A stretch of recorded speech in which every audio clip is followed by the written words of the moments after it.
Hello everyone, welcome to my channel. आज की इस वीडियो में बात करने वाले हैं how to control your mind. अपने माइंड को कंट्रोल कैसे करें, तो आज इसी के बारे में डिस्कस करने वाले हैं। तो mind in the sense brain, जो भी हम सोचते हैं समझते हैं तो वो ब्रेन के अकॉर्डिंग टू हम समझते हैं और सोचते हैं। तो जो भी हमारे अंदर थॉट्स आती है, चाहे वो पॉजिटिव हो या नेगेटिव हो, तो हमारे अंदर ब्रेन यूं ही थॉट्स से रिसीव करती रहती है। ब्रेन जो होती है हमारे थॉट्स को रिसीव करती है और उसके अकॉर्डिंग टू हम चलते हैं। तो हम अपने माइंड को कंट्रोल कैसे करें, ये सबसे बड़ी बात है। तो आप अपने अकॉर्डिंग टू आप अपने माइंड को कंट्रोल कर सकते हैं। माइंड को कंट्रोल करने के लिए 3 चीज़ें हैं, माइंड, बॉडी, यू। ये 3 चीज़ें हैं जिसके अकॉर्डिंग टू आप माइंड को कंट्रोल कर सकते हैं। तो आप पहले बात ये समझनी होगी कि आपका माइंड जो होता है वो बॉडी एंड यू आपके अकॉर्डिंग टू चलता है। तो जो भी थॉट्स हमारे माइंड में आ रही है, पॉजिटिविटी है एंड नेगेटिविटी, हमारे माइंड में थॉट्स आती रहती है। तो हम पॉजिटिविटी पे काम करेंगे, ना कि नेगेटिविटी पे काम करेंगे। तो आप पॉजिटिविटी को रिसीव करें, उसके अकॉर्डिंग टू आप डिसीजन लें और सही डायरेक्शन में चलें। होता क्या है कि हम अपने पास्ट को देख करके, हम अपने पास्ट को याद करके और हम फ्यूचर को वेस्ट कर देते हैं। तो जो भी बातें, जो भी घटनाएं हमारे पास्ट में हो ही रहती हैं, वो हमारे माइंड में आती रहती हैं कि कहीं आने वाले टाइम में भी वही घटना ना हो जाए सेम टू सेम, और हमें काफ़ी परेशानी का सामना न करना पड़े।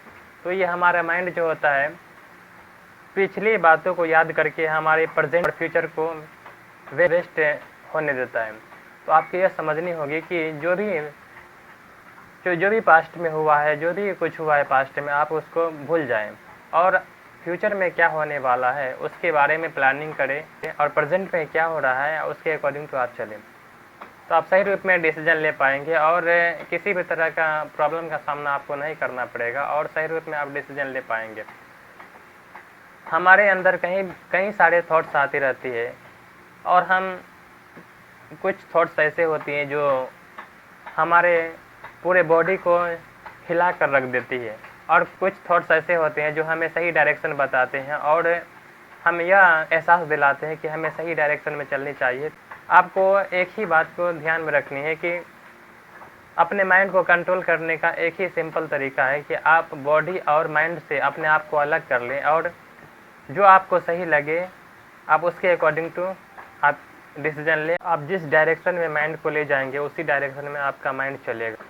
तो आपका माइंड जिस डायरेक्शन में जाता है उसी डायरेक्शन में आप चलने लगते हैं और उसी अकॉर्डिंग टू आप डिसीजन लेने लगते हैं। बॉडी और माइंड, इस दोनों से आप अपने आप को अलग कर लें, आपका माइंड कंट्रोल हो जाएगा। इससे आप सही डायरेक्शन में जा सकेंगे और सही डिसीजन ले सकेंगे। कि नेगेटिविटी को आप इग्नोर करें और पॉजिटिविटी को अपनाएं और उसके अकॉर्डिंग टू चलने की कोशिश करें। पॉजिटिविटी के अकॉर्डिंग टू आप चलेंगे तो सही डायरेक्शन में आप चल पाएंगे और अच्छे डिसीजन ले पाएंगे और जो आप चाहते हैं प्राप्त कर पाएंगे। और आप यह ध्यान रखें कि आप माइंड को अपने अकॉर्डिंग टू चलाएं। अगर आप ऐसे करते हैं तो सही रूप में आपका माइंड कंट्रोल हो सकेगा और किसी तरह की आपके अंदर या नेगेटिविटी थॉट्स नहीं आएगी कि आप डिसीजन लेने में कंफ्यूज हो जाएंगे और सही डिसीजन आप नहीं ले पाएंगे। तो ये सारी बातें हैं जो आपको समझनी होगी। आई होप आप लोगों को वीडियो अच्छी लगी हो। वीडियो अच्छी लगी हो तो वीडियो को लाइक करें, चैनल को सब्सक्राइब करें। Till then bye, be safe, be healthy.